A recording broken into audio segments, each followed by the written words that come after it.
comment faire baisser le prix de tout ce que tu veux négocier.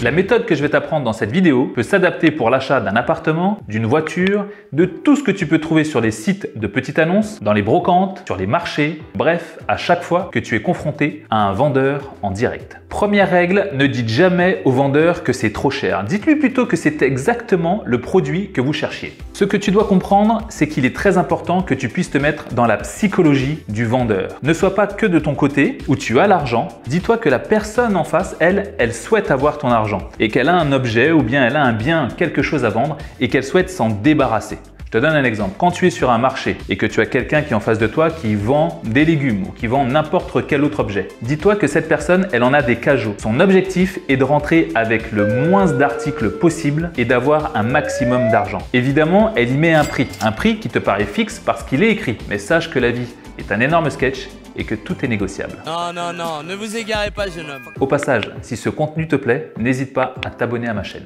Si tu as quelqu'un qui vient te voir et que tu vends un objet et que cette personne te dit « Ah non, ça me plaît pas » ou « Oh, il est abîmé de partout », forcément, ça te mettra dans une psychologie qui sera sur la défensive et tu n'auras pas très envie de lui vendre d'ailleurs. Mais si tu as quelqu'un qui te dit « J'adore et c'est exactement ce que je recherche », forcément, tu seras beaucoup plus enclin à le vendre. Très important, ne vexe jamais le vendeur et montre-lui que tu es ce que l'on appelle un client chaud. Deuxième règle, montrez au vendeur que vous êtes en capacité d'acheter. Pourquoi? Tout simplement parce que ça va créer une certaine excitation dans la tête du vendeur.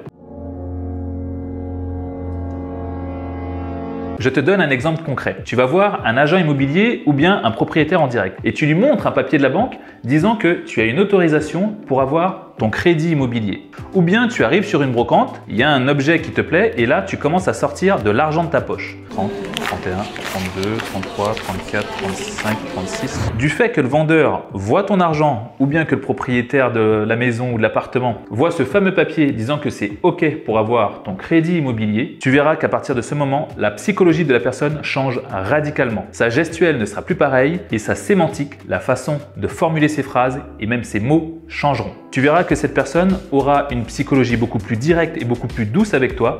L'idée est de ne surtout pas t'effrayer et de répondre à toutes tes attentes. Et c'est là que ça devient très important car on arrive sur le point crucial. Au passage, si cette vidéo te plaît, je compte sur toi pour appuyer sur le petit bouton s'abonner et n'hésite pas à activer la cloche, je t'assure ça donne encore plus de force.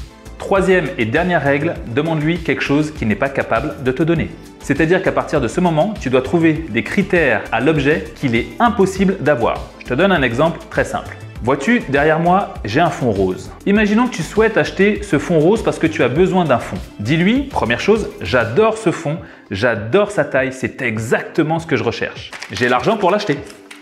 Troisième critère, et c'est là que tu lui demandes quelque chose d'impossible. J'adore ce fond, c'est la taille que je souhaite, il est super.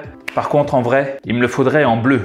Et là, évidemment, tu sais qu'il n'a pas le fond bleu. Et tu verras qu'à partir de ce moment-là, le vendeur fera tout pour obtenir ton argent. À partir de ce moment où tu vois qu'il est ouvert à la négociation, ne mets surtout aucun ego. Sois toujours très souple. Ne vexe jamais le vendeur. Tu verras que naturellement, il viendra à baisser le prix et il faudra juste toi t'entendre pour lui dire soit « Ah, c'est encore un peu trop, est-ce que tu peux faire un dernier effort ?» Encore une fois, sois très sensible à sa manière de bouger et aux mots qu'il utilise. Et si tu vois que tu es peut-être en train d'exagérer, arrête tout ici, paye-lui le prix qu'il demande et tu auras forcément fait une bonne affaire. Je compte sur toi pour cliquer sur le petit pouce bleu, je t'assure que ça donne une force terrible.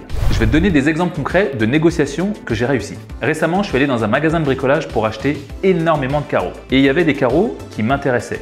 La chance que j'ai eue, c'est que ces carreaux étaient en promotion, donc ce qui veut dire déjà baissés sur leur prix de base. Pour une simple et bonne raison, le magasin voulait s'en débarrasser. Quand tu sais qu'un vendeur souhaite se débarrasser de son stock, il est encore plus facile de le négocier même si le prix est changé. Pourquoi? Rappelle-toi, dans sa psychologie, il souhaite faire de la place dans son magasin pour mettre d'autres articles sur lesquels il pourra marger encore plus. Donc ce que j'ai fait, c'est que j'ai demandé au vendeur du magasin la quantité qu'il me fallait. Sur ce stock, il y avait un délai de livraison plus un coût à la livraison.